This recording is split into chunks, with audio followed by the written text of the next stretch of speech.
Hey everybody, welcome back to Video Game Terminating series on the MiSTer FPGA DE10 Nano project, more specifically in this instance the Nintendo 64 core from FPGAZumSpass, because I'm talking about more games that are made by fans that you can play in the core today that maybe you didn't realize. And right now we're playing Goldeneye, but we're not playing it in the Goldeneye engine, we're playing it via Perfect Dark. This is Goldeneye X and is basically aiming to recreate the entirety of Goldeneye within the game of Perfect Dark, and it is an absolutely wild ride.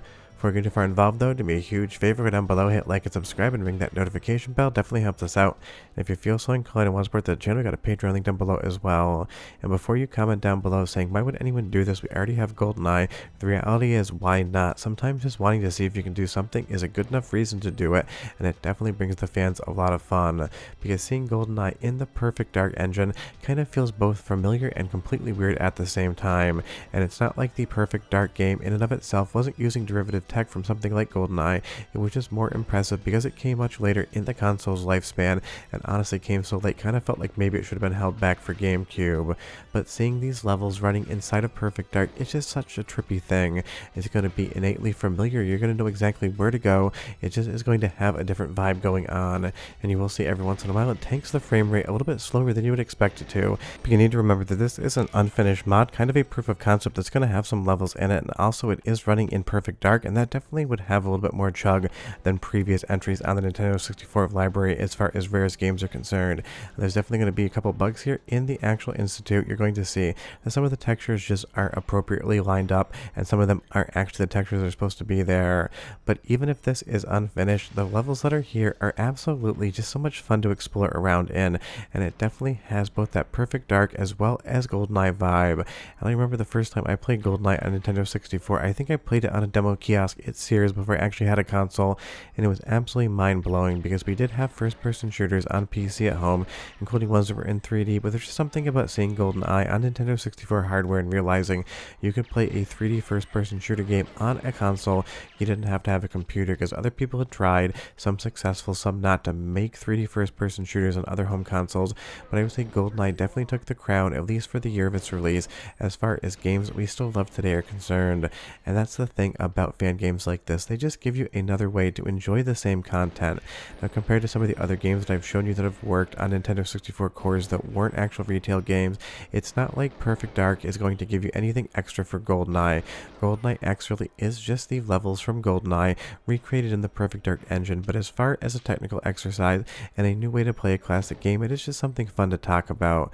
But you leave me a comment down below, and one, tell me if you like Perfect Dark or Goldeneye better, and two, if you've actually checked this one out, I would be curious.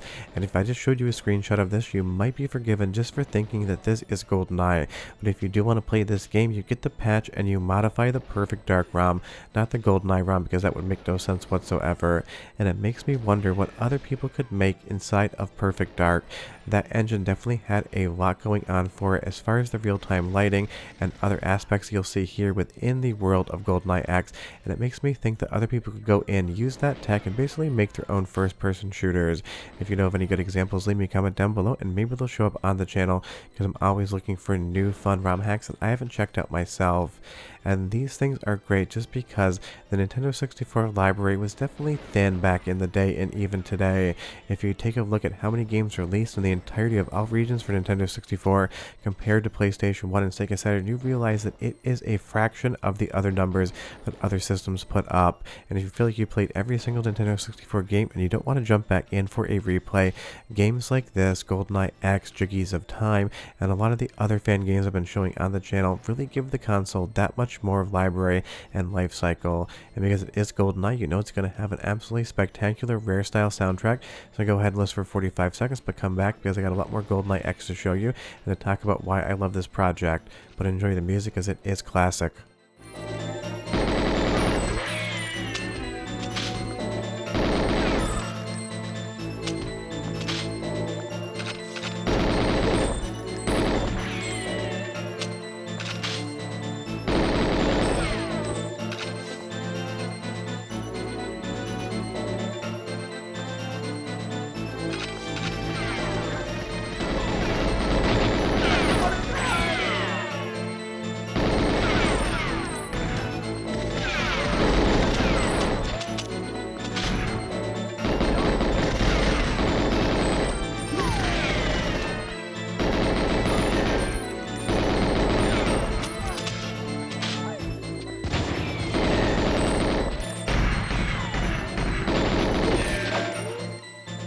mean, if I had to pick one soundtrack that Rare developed as far as the Nintendo 64 era is concerned and say it is the most iconic, it would 100% have to go to Goldeneye. Some of these tunes I've just heard hundreds upon hundreds of times in my life. And don't get me wrong, the music in Banjo-Kazooie, Banjo-Tooie, and stuff like Conker's Bad Fur Day are great in general as well, but there's just something about the actual Goldeneye soundtrack that I just love, and I find myself humming randomly when I'm just hanging out in the house every once in a while. Now, this ROM hack was something that people thought was abandoned for a very long time, but January of this year, it actually finally got an update bringing you new content. And it's one of those things. Is this ever going to be finished? We have no idea. There may never be another update again. Maybe it'll update 2 weeks after I actually release this video. Maybe it'll update 2 days before it goes live, and I will have late information as far as the actual status of the project is concerned.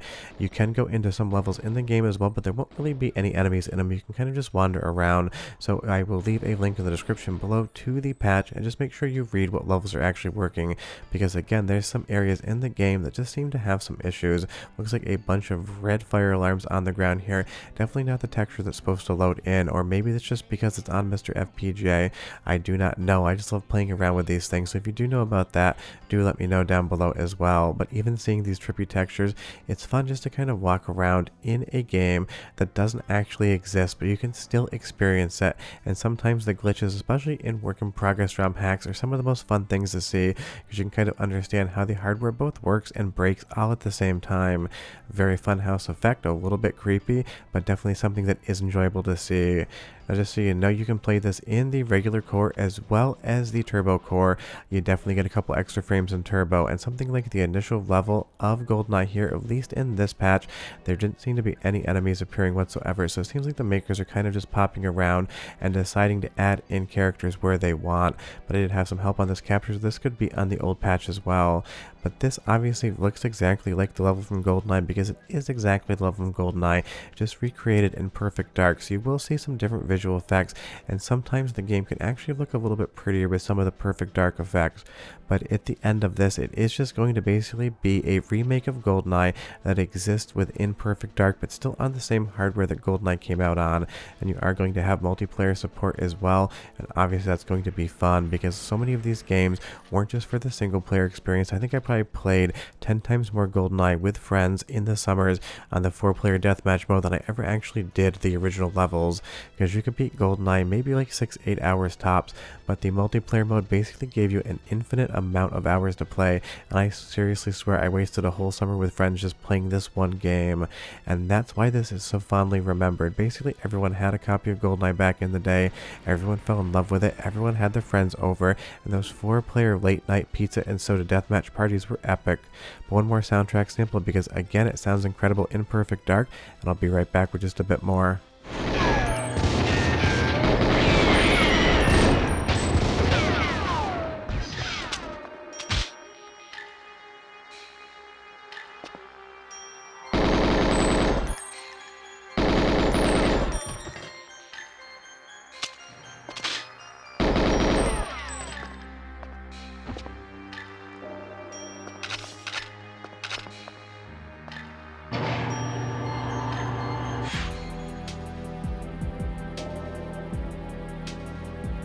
I mean, this is an iconic soundtrack, both from the movie as well as the creations that Rare made, and there are different Goldeneye hacks out there as well, some of them better than others. So if you want to recommend any to me, leave me that comment down below, because if these videos keep getting views, I'll definitely keep making more videos as far as games that you can play on the Nintendo 64 core, because there are hundreds upon hundreds out there I could test, some that I'm familiar with, some I've never actually played before, and I do depend on you guys to give me new information. If you ever see something new and exciting, just ping me on Twitter, hit me up on Discord, or even leave me a comment, because I actually do read and respond to every single one of them, and that takes me a lot of time, but I appreciate your guys' feedback, and sometimes you tell me things that even I missed. But Goldeneye X remade in the Perfect Dark engine is just a ton of fun, and really goes to show just how much people can modify a game. I love the fact that this is just Goldeneye but in Perfect Dark, bringing it into a newer, more modern engine as far as Rare was concerned, while still maintaining the same gameplay. It's one of those things that's not going to give you anything quote-unquote new as far as Goldeneye is concerned, but it gives you a completely different way to play it, and it's just a fun technical showcase, both of what modders can do as well as what the Nintendo 64 core can load outside of the retail library. If you ever checked this one out, leave me your feedback down below. But we're done. We're going to complete the mission, and I'll see you guys next time. Bye bye.